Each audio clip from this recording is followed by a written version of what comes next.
Ladies and gentlemen, this is Ballet Rain. If you clicked on this video, chances are you are A, freshly on point, B, anticipating getting on point, or C, just very enthusiastic about pointe shoes. And if you are any of those three things in any capacity, then congrats! You have come to the right place. Today, in the continuation of the Ballet It Girl / Girl Talk series with Ballet Rain, we are giving you our sort of pointe shoe 101 video, and we're going to be sharing with you everything we wish we knew about pointe shoes while preparing for or just starting out on pointe. Getting your first pair of pointe shoes is honestly one of the hugest milestones. I think it's one of the first main milestones actually for all of our female dancers. We're not gonna let you go alone or uneducated, so if you're ready for the video, make sure you sit down with your tea. Girls, especially if you're watching, get yourself a cozy blanket and a snack. And all of our boys as well, if you're just here to be curious, you're welcome to watch as well. We're glad that you're here. Send some flowers and pointe shoe emojis for all of our girls in the comments, and let's get going. Gather round, children. We have Earl Grey today. First things first, we gotta introduce the subject of the video, obviously. The not so subtle subject of today's video. So obviously, this is a pointe shoe, you guys. Yes. And we would be greatly amiss if we did not first introduce you to the anatomy of the pointe shoe and sort of all the different sections and kind of the way it's constructed so that you guys kind of know what you're getting yourselves into. We are going to introduce the most important part of the pointe shoe, or I consider one of the most important parts of the pointe shoe, which is the shank. And this is obviously the sole of the pointe shoe. Well, technically this leather bit is the outer sole, but like the shank is actually on the inside of the shoe. Yeah, kind of. This is the shank here. Ew. It's what holds the pointe shoe up, and it's really, really stiff. It does not bend very easily. Yeah, it's quite stiff. It's quite stiff. It's made of layers of like burlap and cardboard and paste, and it's one of the main parts that actually supports your foot and supports your weight when you're on your shoe. The secondary support point of your pointe shoe is going to be your box, which is sort of like this entire area. Yeah, the entire area that kind of covers your toes. Yeah. This shouldn't be a surprise to anyone, but the box is also extremely hard. Case in point. Also made with layers of burlap and paste and glue. And it's all baked together until it becomes hard. Within your box, you also have what's called your vamp. Yes, which is the length of the box, like this area. So that's kind of like a measuring metric. This is all box, but your vamp length is kind of going to be measuring this. So you could have like a high vamp or you could have a lower vamp. That's kind of your vamp measurement. Also, this kind of area is considered the vamp as well. Like you could have a V vamp. Exactly. If it's like shaped in a V shape versus a U shape like this one is here. Exactly. That's your vamp. Also a part of the box is the wings, which is the sides of the box, because the box is kind of like more this area. It's kind of just goes across. Yep. The wings come up a little bit higher on most shoes. It is supposed to sort of support, you know, your metatarsal area. Yeah. These are also quite hard, but they're a little softer. You can see I can press in with my finger, whereas here I cannot press. So the wings give your foot a little extra support around like the toe joints, but they're also a bit softer so that you can roll through the toes. Yeah, another part of your box sort of area, but it does kind of deserve its own category, is your platform. The platform is the very tip, so to speak, of the pointe shoe, which is flat and the part that you actually stand on when you're on pointe. And platform, depending on the shoe, it can be wider or narrower. Yes, and so sometimes they're a little bit more round and sometimes they're a little bit more like oval. Oval, yeah. Platforms come in all kinds of shapes and sizes. Yeah, they really do. And it's dependent on like your overall shoe sort of shape and model and size. The next sort of measuring metric we're going to talk about the box is the crown height. The crown is also known as the profile of the shoe, and it's literally basically how thick the box is. If you have a more shallow foot or like a lower profile foot, you will have a lower crown. Yep. But if you have a higher instep or just generally a higher profile foot, you will probably have a shoe with a bit of a higher crown. Everything else is quite simple. I mean, you have the outer sole, obviously. You have the heel, obviously. And then you have the drawstring as well, run all the way around the perimeter of the shoe. And then you'll have like the ends of the drawstring kind of sticking out and you can pull it to tighten it, you know, that kind of thing. Most shoes will have a drawstring, some do not. Some of the more modern models will not have a traditional drawstring. Like this one kind of has like an elasticy. It's elastic, so it kind of holds and hugs your foot, but without having to like work with a drawstring, which is kind of nice for some dancers. So that is the basics of your pointe shoe anatomy. Your shoes will not come with ribbons attached. You will have to sew these on yourself, and we will get to that later in the video. But anyway, that is pointe shoe anatomy. Basics. Yeah, basics. And hopefully that was under 5 minutes. Hopefully, yeah, pointe shoe anatomy and hopefully under 5 minutes. Yes.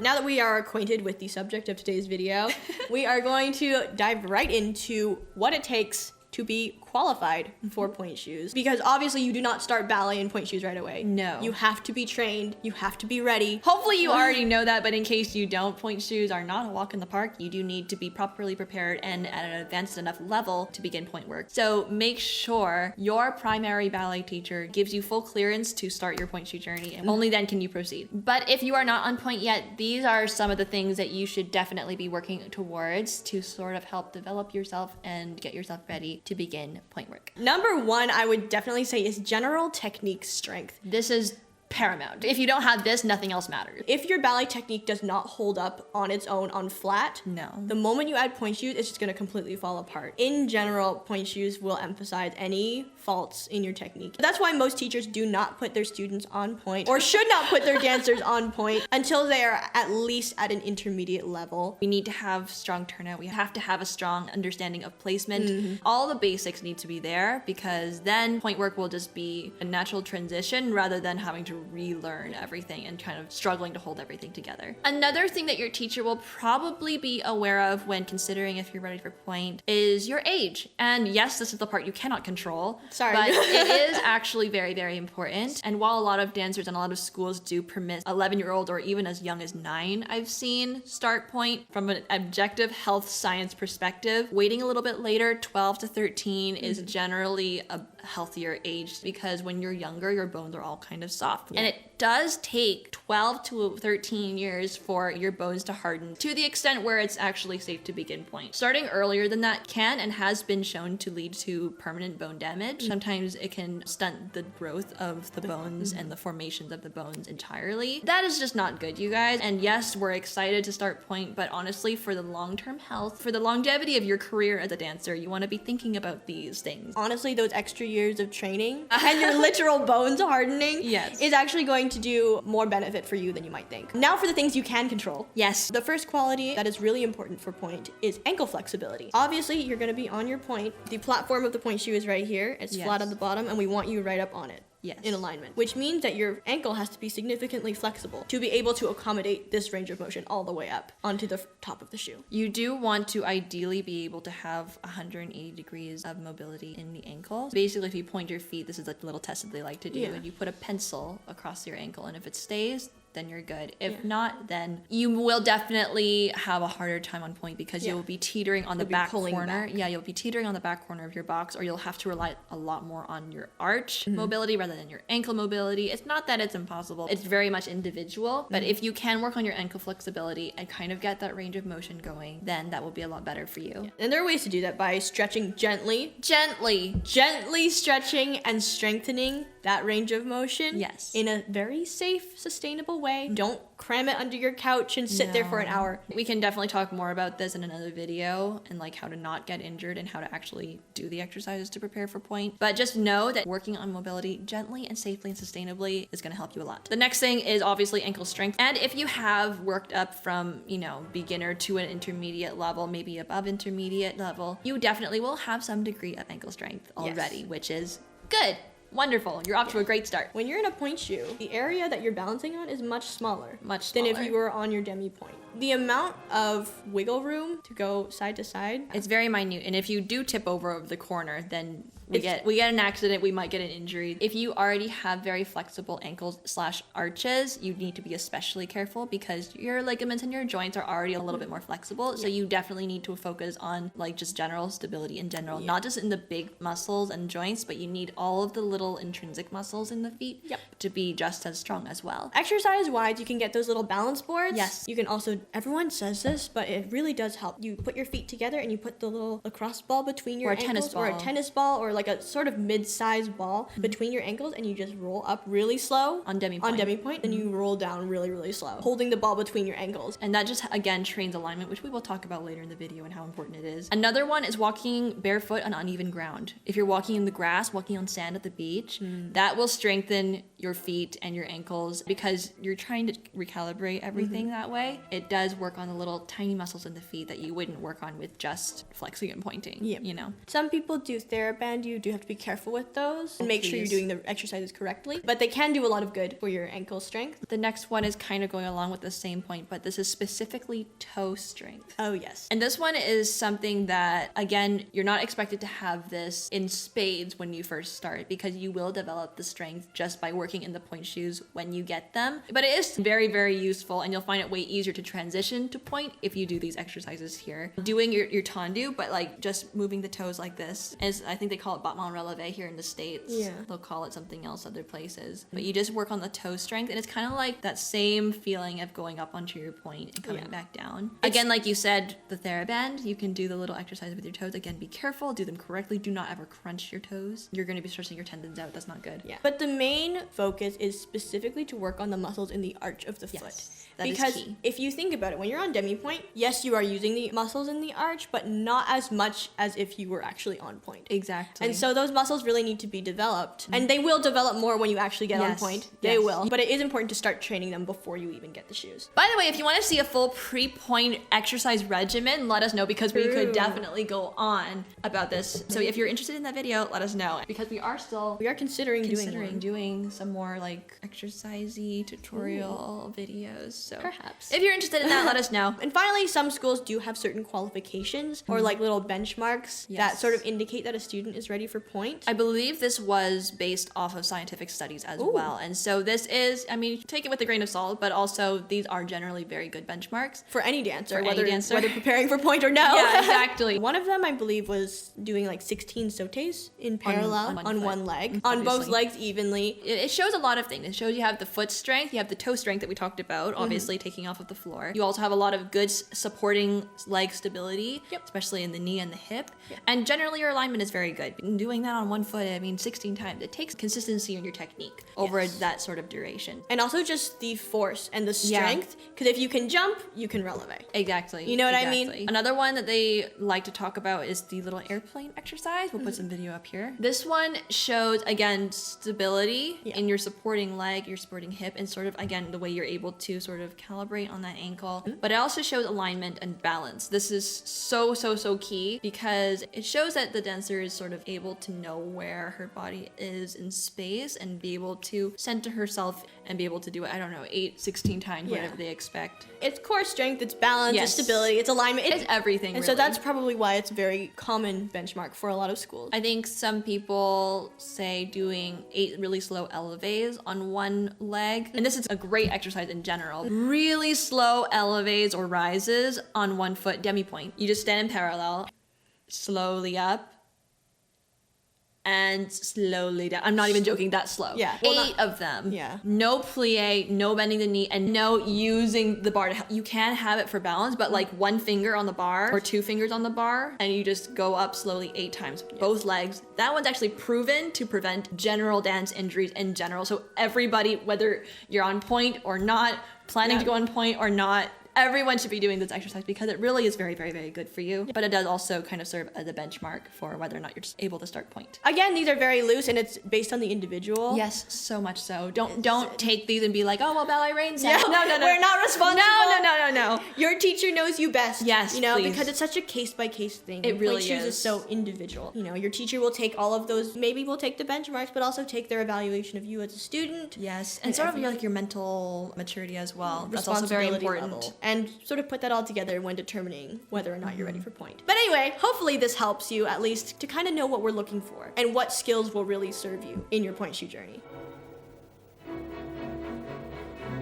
So the day has finally come. You've met all of your benchmarks, you've done all of your exercise, and you finally get the letter. Maybe they just tell you nowadays. Back in our day, we got a written letter. Regardless, you have just gotten fully cleared to get your first pair of pointe shoes. You're ready to start pointe. You probably feel like you've been crowned, and honestly, if you don't feel crowned, here you go. Here's a crown because you deserve it, girly. Now, obviously, your first pair of pointe shoes is the most exciting day of your life. For us, it definitely was. While yes, your pointe shoe fitters will know generally what what they're doing. We also really think that it's helpful for you as the dancer to be well educated and fully aware of what you're getting yourself into, what to look for, and how to advocate for yourself. Because our girlies in dance, sometimes we just like to let things happen to us because we're very obedient. We're used to taking things from the teachers. We're used to working with others. But this is the time in your ballet journey where you need to be able to stand up for yourself. It'll also make it easier for your pointe shoe fitter. Yes, it'll help them so much. Because they're here to help you. Your pointe shoe fitter wants to hear opinions. They don't want you to please them or just make them feel good and be like, oh yeah, anything's fine. Your pointe shoe fitter wants your opinion. So we're gonna help walk you through your hypothetical first fitting as you're sort of getting to know different shoes and getting to know what you like. This is more of a mindset thing. Yes. You just have to understand this. Nobody's first pointe experience is the same. Everyone's feet are different. Yes. Everyone's shoes are gonna fit them a little differently. And also, no one can feel what your shoes feel like on your feet except you. Even people who are very similar to you, have the same foot as you, are related, we have different shoes. Yep. We have different preferences and we're like blood sisters, so that should tell you something. This may surprise you, but the first pair of pointe shoes that you get is almost 99% not going to be your perfect pair. You should think of this as your very first data point. Exactly. Because prior to this, you have no experience. You have no idea what pointe shoes are supposed to feel like. Obviously, you're going to do your best to choose a shoe that fits really well, that's going to support you very, very safely. But ultimately, this is not your to death do us part shoe. So don't feel pressured to be like, I have to find a shoe and commit to it, or like, I have to stay loyal to a certain brand. No. This is simply your first try. Also keep in mind that beginners or someone just getting their first pair of pointe shoes is going to have vastly different needs from someone who has been on pointe for years or even a professional dancer who lives in pointe shoes. For beginners, your priorities should be A, safety, B, comfort. This is actually very, very important when you're beginning. Focus on safety, number one. Does it support your technique? Does it support your foot and your unique bone structure and musculature? And also, is it comfortable? Yes. Or as comfortable as it can be for a pointe shoe. So we're at your fitting. You just arrived and start doing some prances, roll your ankle out. Oh yes, make sure that your feet are warm. This is very important. This is so important. Make sure that your feet are warm before you start getting fitted in shoes, because when you're wearing pointe shoes, your feet are gonna be warm. And if you go and get fitted when your feet are cold, like you just walked off the street. They're not gonna fit the same. No, because sometimes people's feet swell when they're a bit warmer. Mine compress. Mine shrink. Oh my gosh. The more my feet warm up, the smaller they feel. Yeah. And so if I were to get fitted cold, then I'd start dancing in them and I'd be like, oh, my shoes are too big now. So make sure your feet are warm. Do some releves, do some little sautés in first. Ankle circles are really good. Oh, yeah. I think before my first fitting, I did a little bit of bar work before I went. Your fitter's probably going to firstly have a look at your feet, obviously. They're gonna look at, again, we talked about the profile of your foot, at your arches, how high or low they are. They're gonna look at how wide or how narrow your feet are. Exactly. Also, if your feet compress a lot. Yeah, if you squeeze around your metatarsals and it squishes like this, that means you have a compressible foot, and that's something that we'll definitely take into account while fitting you. And a lot of fitters will also even look at the proportion of your toes to your arch. And then once they kind of had a look at your feet, they will measure them, obviously to find the length and the width of your foot. And then they're going to go into the back and start pulling shoes. And this is where it gets fun, you guys. Yep. Before you put on your first pair of shoes, they're probably going to offer you some padding options based on sort of your foot shape and the shoes that they decide to pull. If you have a significant amount of space between your first and second toe, we both do, and some people have a space between their fourth and fifth toe, they're probably going to want to give you a spacer, which is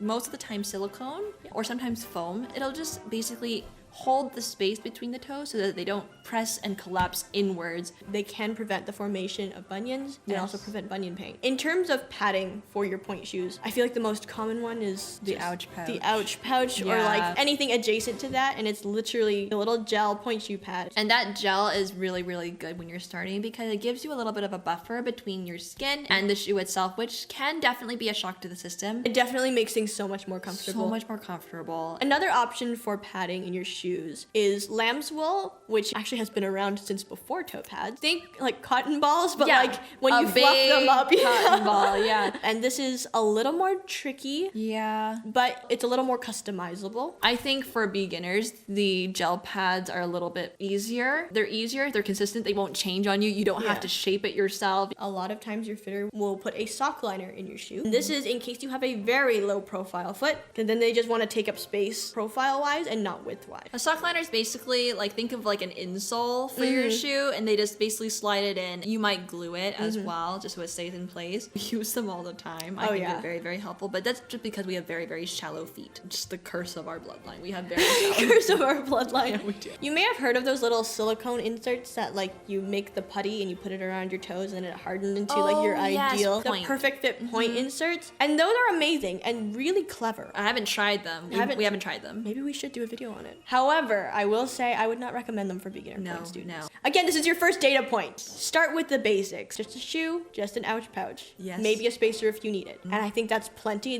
good to start. And then later you can experiment with whatever innovative, clever point shoe design that you may happen to find. For padding though, I will say use as much as you need to be comfortable, but just enough. Too much padding can also lead to more injury because you can't actually feel your foot, and then that can also lead to you just like rolling over because you have no idea where you are in your shoes. If it's too squishy in the shoe, basically, you're not gonna feel that stability. It takes a lot to go extreme on this, but just be cautious. Don't be stuffing your shoes full of gels and foams and excessive amounts of padding. One ouch pouch should be plenty. Maybe a spacer. A spacer. Spacers aren't padding. Yeah, those aren't padding. Spacers are alignment. Yeah, spacers are just alignment. So once you have your padding of choice picked out, your fitter is obviously going to give you a pair of shoes to try. And by the way, there is no right and left on your point shoes. So a lot of dancers will be like, oh, which one's the right and left? They look the same. Because they are. They are the same. So just put them on. Doesn't matter which is right or left. What's most likely to happen is your fitter is probably going to make you stand at a bar, stand in second position, and take a demi-plie. Well, obviously, when you plie, your foot's going to just spread out a little bit. And so that's going to test the length of your shoe. What you should feel, ideally, is that your toe should be touching the edge of the platform, but not pressing. If you feel pressing, that's when you tell your fitter,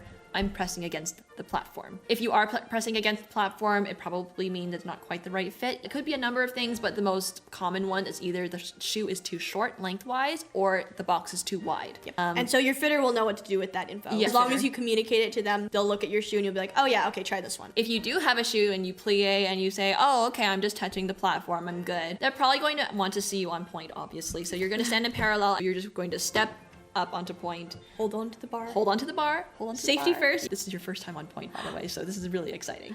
And you're going to feel what it feels like to be on point for the first time, first pair of shoes. And the fitter's also going to be doing a lot of checks to see how your foot fits in the shoe and also how you're feeling in the shoe. What you really want to be aware of when you're standing up there on your point shoes is that you don't want to feel like you went like this in the shoe. You do not want that. That is called sinking. And sinking is bad. It means that your shoe is not supporting your foot the way it could. So now your toes are pressing into the ground a lot more. Imagine doing this repeatedly every time you go on point. That is going to do a number on your joints. It'll be very painful. You should feel held in your shoe. You probably will feel a little pressure. That's normal. There will be pressure. You're standing on your toes. But as long as you're not pressing and there's not a huge give when you get onto your shoe. When you go up, you should feel that you're being held and supported by your box and by your shank. I wish someone had told me this when I was growing up. I wish. Because I went through a series of shoes that did not fit me right. They were too wide for me. Yeah, so I was sinking so much, and I just thought it was normal because it's supposed to hurt your toes because they're point shoes. I went up a length and down a width, and I got up on point, and I was like angelic choir. I swear I almost cried. So I had a similar journey too. I was in a 3X when I started, and I was getting so much bunion pain. Then I went down 2 widths. So I went from a 3X, they called it, and I went down to a 1X. And then once I made that switch, I haven't had any bunion pain since. So there you go. I'm not even joking. Years of bunion pain, you guys. Please don't make the same mistake. The fitter, I think, will take care of all of the other small details. Yeah, which honestly, you could go talk to your fitter and ask them what they're thinking about or what they're checking. I'm sure they'd be okay to talk you through it. If your shoes are too narrow, you will feel a lot of compression and like pressure on, your toes themselves because obviously they're just being squeezed and compressed by that box. And your shoes will also likely start to twist, and you won't be able to see this because you're standing on them. But from the back, your fitter will look, and we'll try and put up some photos of twisting shoes, but the shank will literally be twisted to the side. That is definitely not what you want, and you won't be able to even access your full demi point rolling up because again, your toes are kind of locked up in this really tight constricting box and they'll lose their sort of mobility. So you want to get something that's a good happy medium, so you're not sinking in your shoes, but you're also not getting the twisting or the compression, and you won't see, you know, your bones popping out of the shoes either. There's going to be a lot of stuff your fitter will look at. If you have longer toes, they'll choose a longer vamp probably than if you had shorter toes. If your arch hits high, they're probably going to want to get something that's a little bit more pre-arched. As for you, the dancer who's getting fitted in the shoes, you need to be very vocal and very communicative with your fitter. If you have any weird pressure points, you're like, this shoe just presses against my third toe knuckle in a funny way. Tell them that. That's don't be normal. like, oh, it's fine, it's just my foot's weird. No, you don't have to wait until something's absolutely unbearable. Even if you're just curious, is it supposed to feel this way? Is something that's completely okay to ask, and your fitter will be very happy to sort of guide you. Be open, be curious, ask questions, clarify things. I think that's gonna help you get into the closest ballpark for your very first data point. The more you educate yourself by watching this video, obviously, congratulations. When you have that knowledge and you're able to communicate your needs, you are definitely more likely to end up with a pair that fits you well, will support you well, and will ultimately help you dance better and make your pointe journey way, way, way smoother. In terms of shank strength for your pointe shoes, if you're a beginner, they are probably going to put you in the softest shank strength available. Obviously, there are exceptions to this rule. If you have very, very bendy, archy feet, they will probably up your shank strength just for support. But for most beginners starting out, they'll probably put you in a fairly soft shank. For one, because it's just easier to get over your box and sort of move through your shoes. But that being said, as you progress through your pointe shoe journey, it is perfectly okay to go up in shank strength. Again, first data point, how do you work with the softest shoe available? Then you can calibrate from there. Exactly. Harder does not actually mean better, because again, you can overwork certain muscles. If you're new to pointe girly, they will actually be less supportive if you think about it. Instead of bending with you and working with you, it's just gonna stay like this, and then you're gonna be trying to fight the shoe. It's a mess. Harder shank does not mean you're a better dancer. No, it is not in any indication of your technical strength. So in case that was in your mind, get that out of your mind. It's not really the case. It's irrelevant. It's irrelevant. To sum it all up, for your first pair of shoes, congratulations, by the way.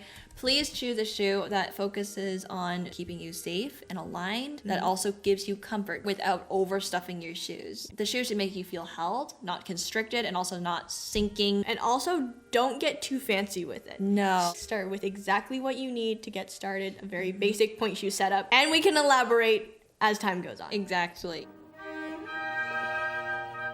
So you found your first pair, and it fits, it's healthy, it's going to support you for the very first few steps of your pointe journey, which is great. And then you're gonna take them home, and you're not, I repeat, not going to sew them yet, because I know you're excited and you really wanna just get them on and start dancing, but you need to get these shoes approved by your teacher. Your first pair especially, and sometimes the next few shoes, they will look at your shoes and say, yes, this pair looks good, or no, go back and get fitted again. And then, once you get the go-ahead from your teacher, you can go ahead and sew them. Honestly, we should do a whole video on pointe shoe sewing. But if you want to see a full pointe shoe sewing video, and also the secret customization tips that we have learned along the way on our pointe shoe journey, let us know, because again, that's another video. There are a ton of options for you. For your first pointe shoe, you can never go wrong with just simple ribbons and elastics. Again, first data point. We don't want to experiment too much right now. When it comes to ribbons specifically, you could have regular ribbons. You could also have elastic ribbons, which are like stretchy. Yes. And you could also have the love of our life, the gainer and TLC ribbons. We love these. There is a regular ribbon from here to here,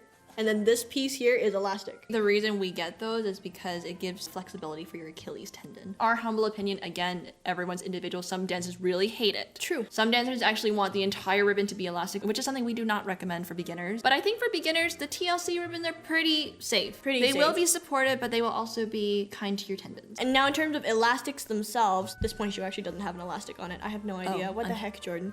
For elastics, there's actually a ton of different options. 3/4 inch is usually a pretty standard / thin elastic. You could also get a little thicker and get a 1 inch elastic. I love these. I hate them. They feel so good on the foot. It's so supportive. You could also sew them in a crisscross shape. The crisscross I would not recommend unless you have very, very flexible arches / ankles. I think the more elastic you put, the more support you get. And so for an average foot, you probably just want the one. Again, wouldn't recommend this for beginners, but some pros I've seen do that giant vamp elastic. Oh and it's just like a massive elastic that goes all the way across here and they sew it there. Again, for beginners, for your first shoe, you're gonna hear us say this like ad nauseum throughout this video. Start with basics. Start with simple. Minimal. Yeah. And now this is a kind of a fun part. And yes, there are lots of different ways you can go about your ribbons and elastic, but the most traditional and sort of like the rite of passage in ballet culture is that you must sew your shoes by hand, especially your first pair. Yes, you could do it by machine. Yes, you could have them sew it at the Pointe Shoe store. Yeah, sometimes the stores will sew them for you. Nowadays they offer that option, but traditionally, and it's kind of just like a rite of passage thing, just sew it yourself. Sew them yourself. And the reason for that is because you can take your time to look at the shoe on your foot. You can use a pencil and mark the shoe where your foot bends, and you're like, oh, that's where I need to put my ribbons. We really need to do that Pointe Shoe sewing video now. We should, honestly. But yeah, doing your shoes by hand, it also just helps you to intellectually know. Again, your first data point. You want to know everything about it. You don't want to give this job to somebody else because you're gonna lose out on precious intel here. And even if you don't get your placement perfect on the first shot, at least you were there from the beginning. This is where I sewed my ribbons, and I'm noticing it's kind of not supporting me in the right areas. And so next time I will try it a little bit different. I'll shift it forward, I'll shift it back, or maybe I'll angle it a certain way, and then you kind of refine it from there. So again, your first pair, you want to be hands-on with it. Be intentional. Be intentional and really take agency over it so you can kind of get this information from yourself for yourself. Yep. Okay, a lot of people may have questions. If you have watched other pointe shoe customization videos, you've probably seen pros darn their pointe shoes or make stitches all the way around the platform of the shoe. And you might be wondering, is this something that I should consider for my first pair of shoes? If you watched the video all the way through and didn't skip up until this point, you're probably gonna know our answer. No. Not yet. The reason why dancers will darn around the shoe is usually it's to give the dancer a little more feedback on where the edges of the platform are. And it can add a little extra width to your platform for better balance. Yes. And while you might be thinking, oh, better stability, better balance, I want that. No, you don't. I'm sorry. Not yet. It's not, doesn't mean never, but just not yet. You need to get your strength by yourself, for yourself. You cannot have too much of the shoe doing the work for you. The shoe is already going to support you in all the ways that it needs to. So you do not need to be adding extra darning. And right now, your shoes are training you as much as you're training your shoes. Exactly. When you're a pro or more advanced, then you can sort of mold your shoes to serve your feet because you know what you need and you know what you need for your technique. But for you as a beginner, you and your shoe, it's almost like a collaboration. Your shoe is gonna teach you things. You're learning each other. And you need to also learn the shoe. So let it be, let it do its work. Yes. If you customize everything too soon, you'll miss out on those valuable learning experiences and that valuable data that you need. Now that you have successfully sewed your first pair of shoes, they fit well, you've got them approved by your teacher, you have ribbons and elastics on them. You've probably seen these in like videos of dancers online. Yes. You have probably seen them breaking the shank, stepping on the box, whacking them against the floor, closing them in a doorway. Yeah. I think the pointe shoe breaking in ASMR has become quite popular, so I think most of you are probably very familiar with all the possible ways you could destroy a shoe. But you know what we're gonna say about this. Sorry, you guys. You guys don't get any fun. I'm so sorry. You do not. Darlings, for your first pair of shoes, and probably even your first few pairs of shoes, do not break in your shoes with your hands. You want your feet and your dancing and your technique to do all of the work. Again, data. You need to know what it's like to dance in a perfectly hard, fresh off the shelf shoe. Pointe shoe. And your feet need strength. Your feet need the training. So that's what's really important, and I think most dance teachers out there would agree with us. Don't break in your first pair. Don't break in your second pair. Don't even break in your third pair. I'd say work on your feet. Some people say it's okay to just gently bend the shank. We personally disagree. Like, yes, it probably won't absolutely jeopardize your first point experience, not at all. But we really think that it's so important for data's sake, for analyzing your point experience from this point on. If you're already determining where the shoe breaks with your hands, your feet never got the opportunity to tell you where they want to break the shoe. And so letting your shoe do it, you might actually realize maybe you break a little lower on your shank. Maybe you break way high on your shank. You want your feet to tell you, and you want the shoe to tell you sort of where you are at your starting point, and then where to go from there. That being said, there are ways that you can break in your shoe slightly, gently, so that they will be more comfortable. And that is by wearing your shoes around the house. Again, your feet have to do it. We're not helping walking with our hands or by any other means, but just putting the shoes on and wearing them a little bit more. Like house slippers, kind of. More so. What it does is it makes the shoe actually mold to your foot. Again, these are all very moldable materials. It's just cardboard and glue. The compounds will break down. They will soften the more you wear them. Wearing them around the house will firstly get your feet used to them. They will toughen the skin. They'll become a little bit more resistant to blisters, etc. And also the shoes will probably mold to your feet and be less painful. Yeah, I wouldn't recommend walking around a ton on point, but just like wear them like regular shoes and just like walk around the house like that. Maybe cover them with socks, because if you have sticky spots or stuff on your floor, you do not want to get those on your shoes and then track it into the studio. Yeah. Put socks over them or put block booties over them, but let them mold to your feet, and that's a really safe way to let your feet break in the shoes without being too invasive with it. Now we finally arrived at your very first pointe class, which honestly, congratulations. This is definitely a monumental event in your ballet journey. You made it, and yet this is the beginning of the end. I think it's important to know that everyone's experience on pointe is different, especially your first experience. So again, it's really helpful to not compare your journey to somebody else's or just be like, oh, well, I think something's wrong because Jordan Eden said it shouldn't be like this. No, but these are just some things that could be very, very normal. And also like what it's actually like to dance on pointe. In case you're like a little bit nervous or you're like, I have no idea what is this going to be like. This is kind of what it's like. Again, treat your first class as data. Yeah. You're just collecting data. You do not need to be perfect. You do not need to be showing off or proving anything. This is just for you to collect your own data. Collect your data. Collect your data. So let's talk about firstly where you want to be on your shoe. Yes. When you are up on pointe. Basic alignment for pointe is so paramount. And you should already have this sort of ingrained in you from, all your years of training, because you definitely have gone through it if you were able to get to this point in your journey. When you are up on pointe, so let's say this is the right foot. Where we want our weight to be is not on the outside of the shoe or not on the inside of the shoe. We want to be very evenly centered on the platform. You should think of the main weight of your body being on the second toe. Yes. Not the first toe. No. Not the third toe. No. The second toe. And that's exactly where the center of gravity for the shoe should be. Alignment wise, this way. You should not be back here, obviously. We talked about that. But you also should not be way arched. And I know we've all seen those beautiful Pinterest photos or Instagram photos of the dancers with absolutely insane feet. And very dead shoes, by the way. And very dead shoes. Yes. And yes, it's like, it's crazy. The lines are insane. But for safety, we want to be straight over the platform. Another experience that is very unique to pointe shoes is when you are rolling down from the shoe, you can't just roll down the way you would from demi-pointe where you just like lower the heel. With pointe shoes, you have to almost feel like there's a little lift before you go down. This is gonna be a terrible example. We're gonna use a phone, but hopefully illustratively it works. Pretend this is pointe shoe side view, okay? Your foot is like this in your pointe shoe. So this is what we're working with. Yeah, but it's just a really wide block. Try and stay with us, okay? So this is your ankle, right? So what you want to feel when you're coming down from pointe, you can't just come down flat like this.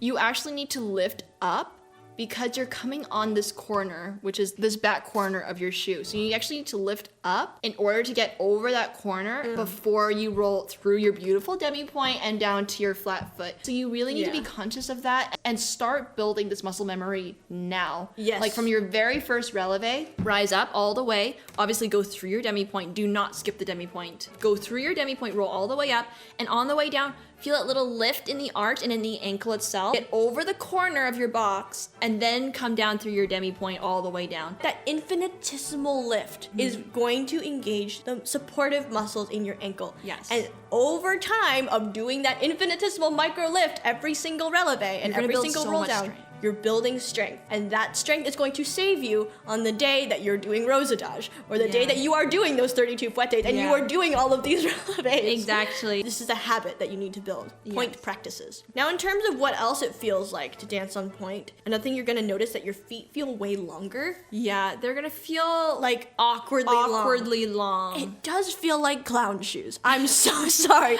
They look absolutely gorgeous. They look stunning. But they are going to feel like clown shoes. I'm not joking. Or like bricks on your feet, because essentially that is what they are.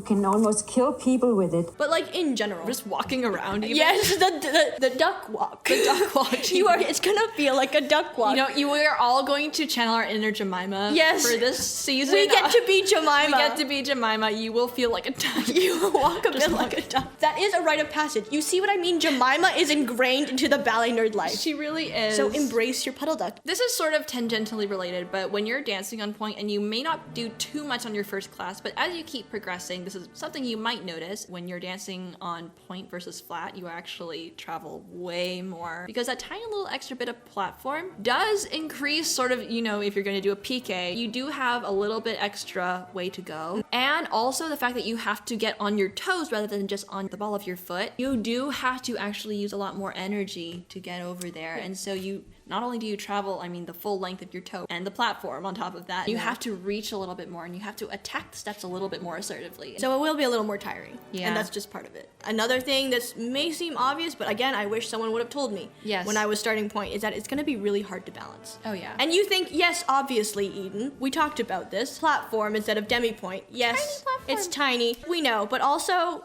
here too. It's also going to be also hard. going to be hard. Because if you think about it, look how small this is. Look how narrow the platform is. And also it's not flat on the floor Yeah. like how you would in your flat shoes. Yeah. You won't feel your entire foot on the floor. No. You'll feel your foot on the shank on the floor. so it's like you're on a micro balance tiny beam. balance beam. But the it's- balance beam isn't connected to the floor, it's connected to you. Yep. So you determine how that balance beam feels. It's really quite interesting. It's precarious. It's precarious. There's so much give. Look how wobbly it is. it's so wobbly, you guys. Like you just. This is what it's like to balance in a pointe shoe. your adagio work will feel It will feel a way little harder. more difficult. if you're doing your balance board work pre-pointe and you're doing your adagio while on that uneven surface, this will prepare you for it. But again, this will just feel very, very different. It's like, again, your own personal balance beam that is not anchored to the floor, but it is depending on you. So another one is that once you get more advanced, obviously, you will not be doing turns on your first day on pointe. But when you do start doing turns, you will find that turns are harder, yes, in some regards, but if you have strong technique, you will actually find turns will be easier. You will have less surface area, less friction on the floor. A little momentum goes a long way when you're turning in pointe shoes. Like a single will take no turn force at all. Hardly you just any. do a releve, you'll automatically go around. Yeah, exactly. Pretty much. Another observation about what it's like to dance in pointe shoes is that your legs will feel so much heavier. I don't even know how much a pointe shoe weighs, but when it's attached to the end of your leg,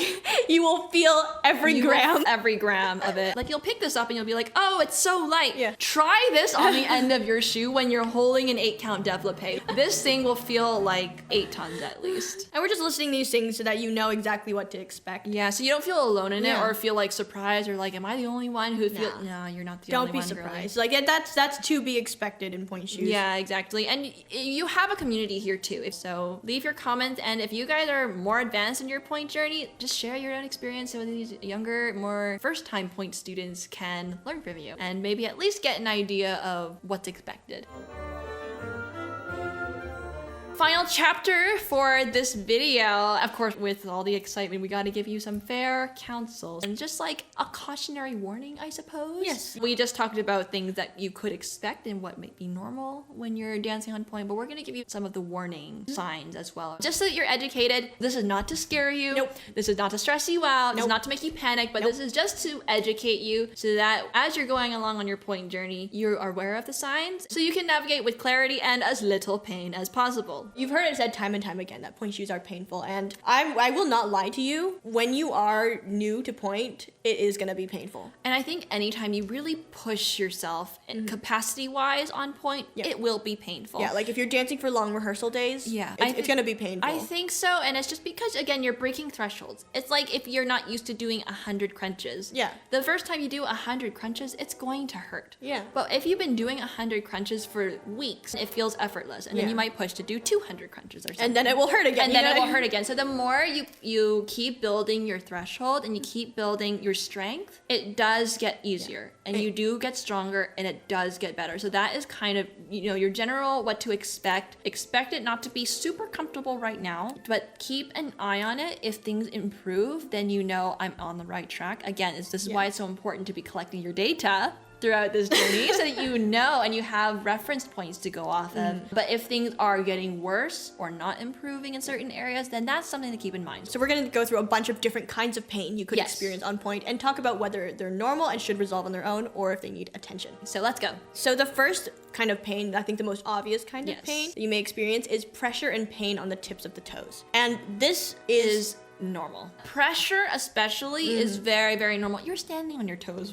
Yeah. I don't know what you would expect. Yes, your shoes should support you, but ultimately you are standing on them. Yeah. There's going to be pressure. and pressure for a long enough time is going to equal pain. Most likely. And usually what happens with this kind of pain is that the more you practice in it, the more you get used to point shoes. Exactly. You get to a point where you're doing your long rehearsal day. After hour 3, you start to hurt. And then like the next year, you're like, oh, I can get through 4 hours of rehearsal and it doesn't hurt anymore. Yeah. Pressure is always safe on the tips of your toes. It's normal. Pain, however, is something you should never dismiss, but it's something to keep an eye on. If it does start to improve, meaning your tolerance has gone up and your strength has gone up, that's actually a good thing. Yeah. And so that means that pain was actually benign and Yeah. it was completely okay. It was just you adjusting to the shoes. However, if the pain continues and persists, even though like you've been dancing on point for a long time or it's getting worse, that's when we need to reassess. Is this Maybe. a technique issue? Is this a shoe issue? When it gets to that point, you talk to your teacher, say, hey, I'm getting a lot of pain in these areas, and they'll be Yeah. able to help you navigate. The second type of pain is isolated pressure points, or where the shoe is digging in to a specific point in your foot. And usually Yes. this feels pretty localized. Some people will feel like pressure like on the one specific knuckle on point. And this is something that is probably not fatal, but it is just very uncomfortable, and discomfort equals technique will be compromised because your body is very smart. It is going to want to protect itself from pain. It's going to hold back, and that compromises your technique, which could lead to injury. That is not good. So you want to address these things. Sometimes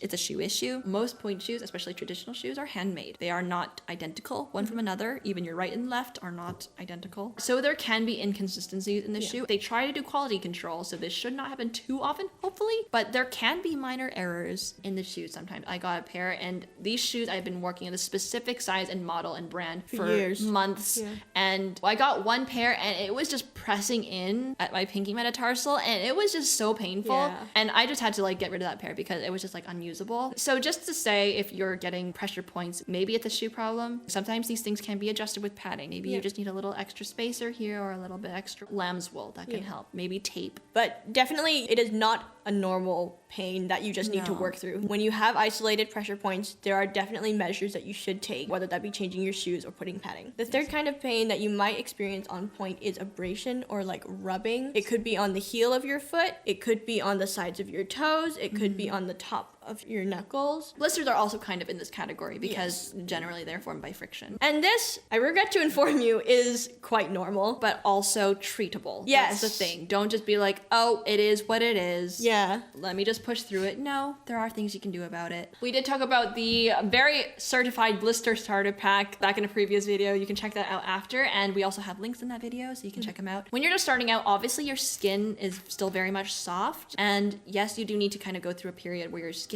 kind of toughens up a little bit. Oftentimes, they will become less frequent the more your skin kind of gets a little tougher. It gets a little bit more calloused. I know for my case, I got blisters maybe around my first, I'd say, year of point. Since then, I have never had a blister. Again, if you have shoes that fit you really well, you should not get too many blisters. But if you are getting consistent blisters in one area from wearing a specific kind of shoe, then this is a very important data point to bring to your fitter the next time you go to get fitted and say, hey, these shoes have been giving me blisters in these areas. And then they can kind of help you work through that. Bunion pain. We touched on Gosh. this just briefly. Yes, it's common amongst dancers, but it is not good. It is not healthy. It's not a good sign at all. This can be mitigated with a spacer. For us, the spacer is absolutely crucial. Cannot do point without them. Yeah. But sometimes, again, it could be a fitting issue. Sometimes it's just like a technique issue as well. True. Again, if you you're pronate a lot. yeah, if you're rolling or pronating, then that can put a lot of stress on those bunions. And it also could be strengthening. You do want to do doing exercises to kind of strengthen those joints again so that they're a little bit more resistant to the stress, and it can kind of help offset whatever the shoes do to you. But bunion pain is not something to play with. Don't push through it. Ask questions, get the right people to assist you, and just do some good for your foot health. Honestly, it's worth it. Now moving on to bruised toenails. And These are painful, y'all. This is another one that kind of falls under that common but not normal and definitely not something you should push through category. The easiest fix is obviously keep your toenails trimmed. Please keep your toenails For the trimmed. love of ballet nerding, please keep your toenails trimmed. Yes, they won't look as pretty. Yes, you'll have to cut them shorter than what might be, typically fashionable, but your feet are working feet. They need to serve you, they need to do a job, and they also need to be safe. If you keep your toenails very trimmed and they're still getting bruised, then again, this may be a shoe issue. They might be a bit too short. So it might be, again, you're sinking too much and getting all the extra pressure. It could also be your shoes are too dead. True. Because you're mashing your toenails into the floor. It can be helpful to use a toenail strengthener. Oh, yeah. You can get like a nail strengthener and just like put a coat on once in a while. When it comes to anything bruising related, you don't want to take it lightly. Yes, it's just a bruise, but blood vessels are being broken. Maybe take a couple of days off of pointe just to give it some time. The next thing on the Pointe Shoe pain troubleshooting manual is arch pain or cramping or just like foot cramping in calf general. cramping. Yeah, calf cramping. All of this is extremely normal. Sorry, guys. Yeah. Sorry, you guys. This one is, again, you're building your threshold. You're building your tolerance. You're building strength. That being said, you do want to take care of those muscles that you're working. Please. You don't want to be like, oh, well, no pain, no gain, and you just like push through it. Never dismiss pain. You acknowledge it and you handle it responsibly. Yep. And you pamper those muscles a little bit. They're working overtime. Yeah, working overtime for their pay grade, especially. Especially for their pay. Get your electrolytes in. It will help the cramping a lot. Massage is really, really helpful. Foot soaking with Epsom salt. The magnesium will seep into the muscle tissues themselves. It's very, very, very good for relaxation. You need to make sure that all the soft tissue and all the bones in general, everything has to be happy. It has to stay happy. It's like having employees. Yeah. Yes, they are working for you, but you also need to pay them well. You need to treat them with respect. I mean, you could be a dictator, but like that would be horrible. We don't want We don't want you to be a dictator of your body. You want to be a very diligent, but also very benevolent manager of your feet and of your body in general as a dancer. This next one is one you should definitely not play with, and this is ankle/joint/bone pain. This is when you're on pointe. This is the biggest red flag. If you feel any of this, I don't care if you're mid combination, you stop. Especially if it's sharp and sudden and unbearable. That is your body with like that, that giant air horn noise. Yeah. Exactly. But yeah, those definitely take them seriously. Last on the Pointe Shoe pain troubleshooting manual, fungal infections or athlete's foot. And this It's is quite common. among athletes in general, and dancers are athletes, so they are no exception. If you've had it before, it kind of feels like it's itching and burning, and it is highly contagious, you guys. The first rule of thumb is to never share your pads or your shoes or anything pertaining to your very beautiful minimal pointe setup. Just don't do it. It's like sharing your toothbrush. Don't do that. And also, it's helpful to keep your feet covered for the most part. Yes, we do wear bare feet a lot as dancers, especially in contemporary work. But if you're in the lobby or common areas, maybe just put some socks on or put space boots on. Those are a great way to kind of keep your feet protected. Another measure that you can take to prevent fungal infections is to wash your pointe shoe setup. So wash your spacers, wash your toe pads. Very important. Wash them very regularly. Don't wash the shoes though. Okay, not the these can't get wet. They will break down and mush. But you should definitely wash your toe pads and wash your spacers. Just get them in the sink with a little bit of like gentle soap. I think weekly is generally a good baseline. You could go more if you wanted to. You can even wash your flat shoes. Yes, so like if our boys are watching and you're like, oh, I want good foot hygiene, you can wash your flat shoes. You can throw them in the washing machine. Just make sure you don't put them in the dryer.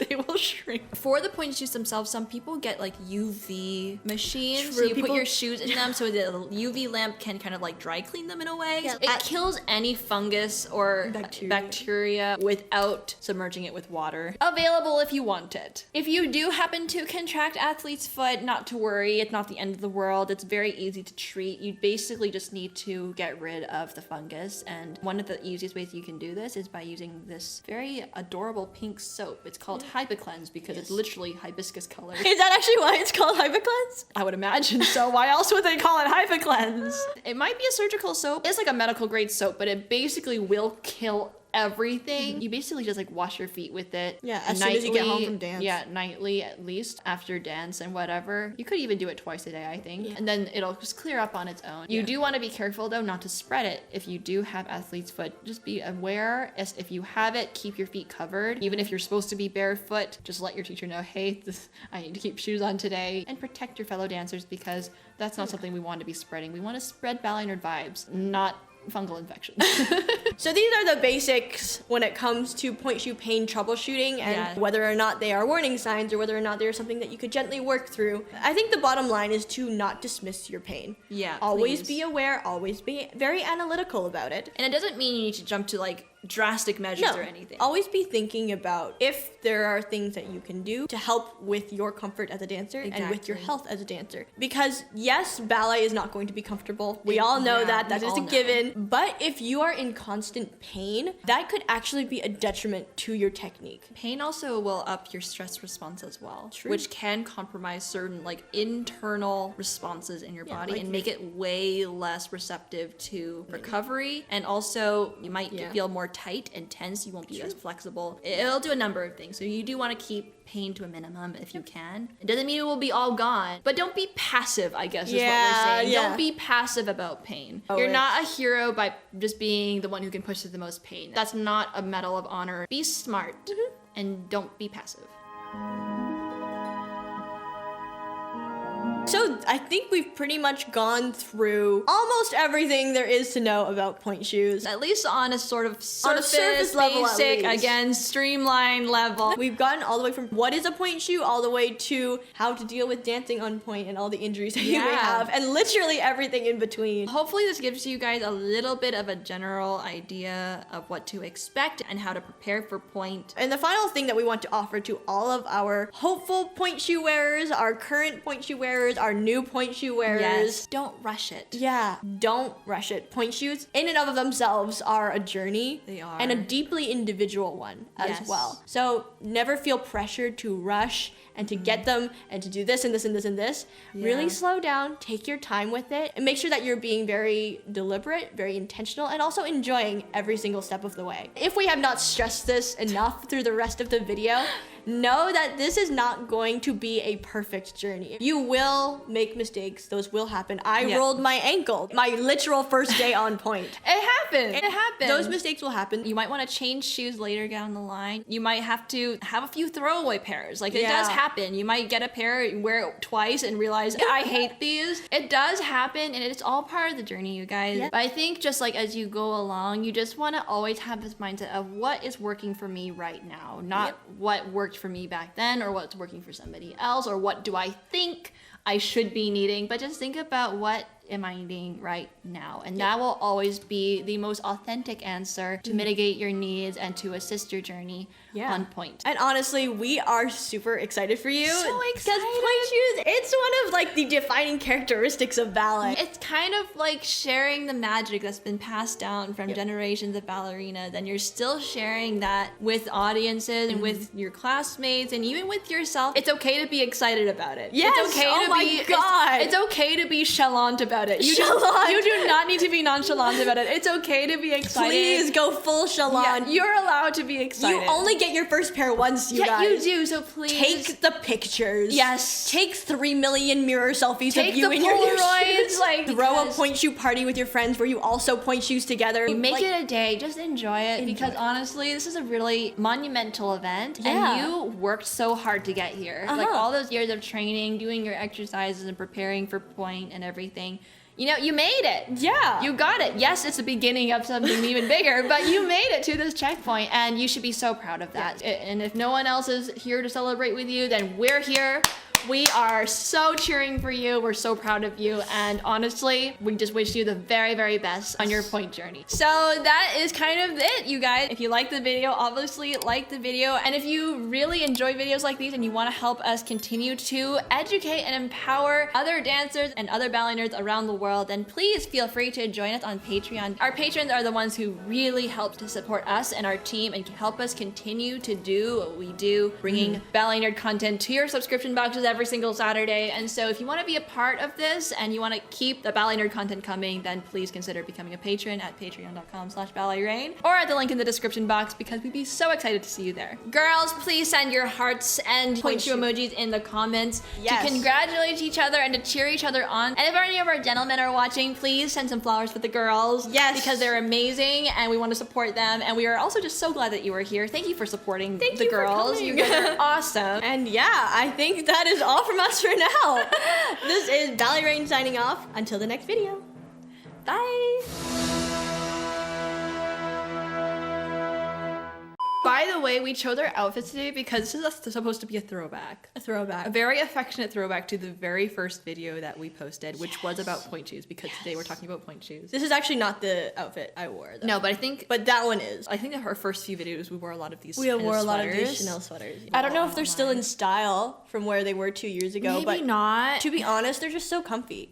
You need to be very vocal and very communicative. Yes. I love that word, communicative. Communicative. It had a nice. It rolls off the tongue so nice. Communicative. Communicative. Yes. But there are also elastic ribbons. There are the love of our life, the Gainer Minden. I have missed my finger both times. What the heck? There are also elastic ribbons. Sorry.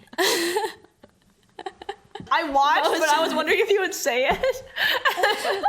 I was gonna play it off the first time, and then the second time I was like, okay. I know, I was like, oh. Okay. Never share your pads or your shoes. Just don't. don't do it. It's like sharing your toothbrush. Don't do that.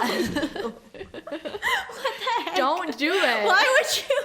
I'm just saying it's that gross. Do you not think it's as gross? No, I think that's disgusting, but why would you mention that in a video? Because it's true. I know. It's That's the worst possible example. but it's the most accurate kind of example because it's just it's on the same plane. No, I agree. I agree. So what's wrong? This is not something I needed to hear in a Ballet Rain video. It's so gross. I know. It is gross. Yeah. That's why we should not do it. Oh, my groceries came in. Oh, yay. Groceries. I love groceries. Y'all, look at my fancy pants. Oh, you can't see them.